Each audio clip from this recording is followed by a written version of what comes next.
Hey there, creepy peeps! Welcome to another remake versus original. It has been so damn long since I've done one of these, and I honestly cannot remember what my last remake versus original video was. That's how long ago it was. I do not remember. It must have been this year, surely. Surely I've done one this year already. Of course, as Flatliners came out this past weekend, I had to do a remake versus original on it, of course. So that's what we're gonna be talking about today. The premise for both films is a group of 5 medical students, at the request of one of the medical students, helps with an experiment to learn what happens after you die. So in order to do this, they stop the heart of one of the students, and then after he's been flatlined for a minute, bring him back so he can tell what happens after you die. After they come back, they start to see things and hallucinate, and they realize that their sins or something they've been feeling guilty about is coming back to haunt them. Now let's jump right in. Let's talk about the original first. What I like about the original, I think what works really well with the original film is the kind of gothic aspect of it. So like the place that they have their classes and the place that they do the experiment or whatever is just like this huge kind of like cathedral like building. So there's a lot of super tall archways, a lot of very like biblical and religious paintings, and the hallways are super long, and it's not really well lit, so there's a lot of shadows, and everything just feels very gothic. So it reminds me a whole lot of Frankenstein, which fits the theme really well, considering they're kind of playing God in an essence by killing themselves and then bringing them back. So as Kevin Bacon's character points out at one point in the film, they are stepping in his territory a little bit. But I think they do a good job of making the setting, and even the soundtrack is very like dramatic and choral. They do a good job of making it fit that aspect and give you that kind of like tragic gothic kind of feeling. One thing I really like in the original Flatliners is Julia Roberts' character Rachel. I was a little bit worried when I was watching it because I thought that even though she is also a medical student, she's the only girl in the group in the original. And I thought her character was, I was worried that her character was kind of gonna be reduced to being pretty in the movie, because the first couple of interactions she has with the other males in the group, the first thing they point out is how beautiful she is, how pretty she is. And you know, me watching this movie is just like rolling my eyes into the next century, like come on. But I like the way she reacts to that. Like she's very just kind of like how I was, almost like just short of rolling her eyes actually on camera. Like she really just non-reacts, and it's like almost like her character is used to it and she just ignores it, and she knows how smart she is. And so I really liked her character in that sense. Like I like that I like that she takes, how do I want to say it? I like that she like owns her intelligence. She knows that she's smart. She knows that obviously she's smart enough to be in med school. The one thing I didn't like about the original Flatliners, which if you haven't seen it, spoiler alert, but you've had enough time to see it already. This movie came out in 1990. I do like that the ending is a little too happy. So basically the spoiler is everybody lives, and they all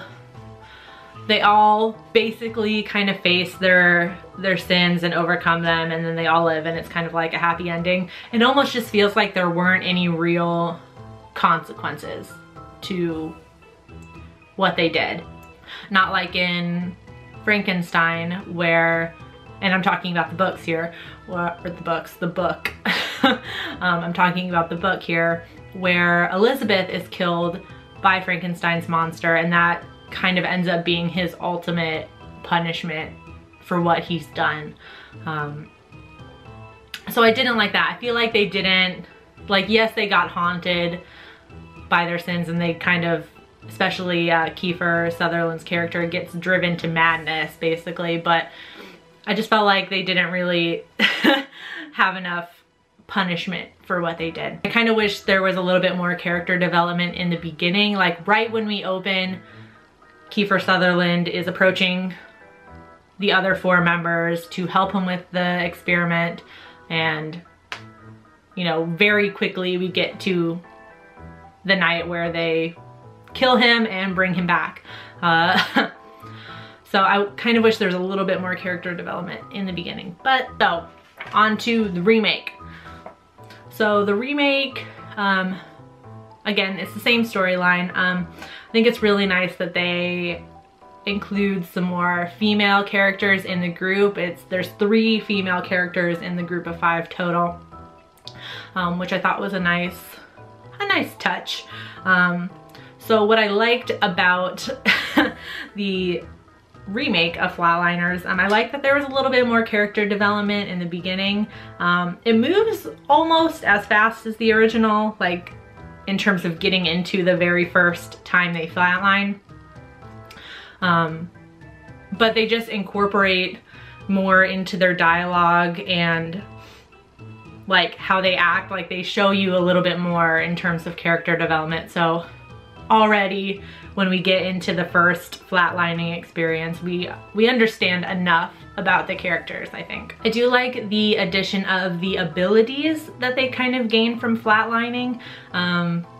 They kind of touch on it in the trailer. It's not so much they gain abilities, but the way they say in the movie is that like they're unlocking parts of their brain or something like that, and it allows them to do things really well that maybe they haven't done in a while, or remember things better, stuff like that. So kind of like has the appearance that they've gained an ability or something like that. I do like that addition, and I liked that they kind of upped the stakes for the kids, particularly with the character of Sophia, who is like, they make it very clear that she kind of struggles with but remembering all the medical terminology and just the sheer amount of information you need to know to be a doctor. So she's like studying all the time, and like all of her free time is spent studying and things like that. And so when Ellen Page's character Courtney, when she flatlines and then she kind of gains these abilities, like Sophia kind of becomes desperate to flatline herself to make like her student life easier on herself, really be successful so she can stop living with her mom, who really bears down on her with her studies and things like that. So I really like that they kind of like, and all the students kind of have their own things that they're kind of like desperate to make a name for themselves. I think it kind of really touches on an interesting idea about like my generation in particular, that, you know, we're really in a space where a lot of stuff has been done already, and it's really hard to kind of make a name for yourself, I guess, you know. Even like, you can even relate it to like here on YouTube, there's so many like huge channels and so many people that are famous for like being a beauty guru or a gamer channel or something like that, and it's really hard to make a name for yourself on here anymore, so you have to resort to like desperate measures like clickbait titles and thumbnails and things like that. So I like that they kind of touch on that, and I think it adds to their characterization because you understand how desperate they are to make this flatlining thing successful and to really make a name for themselves in the medical field. And I can't say a lot on this because this movie just came out and I don't want to spoil it in case any of you out there want to see it. But I do like the fact that the ending is a little more sad, and they they really make sure they drive home that there is a consequence to flatlining, because the same kind of thing happens where their sins come back to haunt them after they've flatlined. Which I like that in both movies. I think it like brings up an idea that like that's kind of their answer to what happens when you die, is you answer for your sins. That's what I take out of both movies. Because they really establish that everybody kind of has a different experience. And I think that's because we all have things that we've done wrong.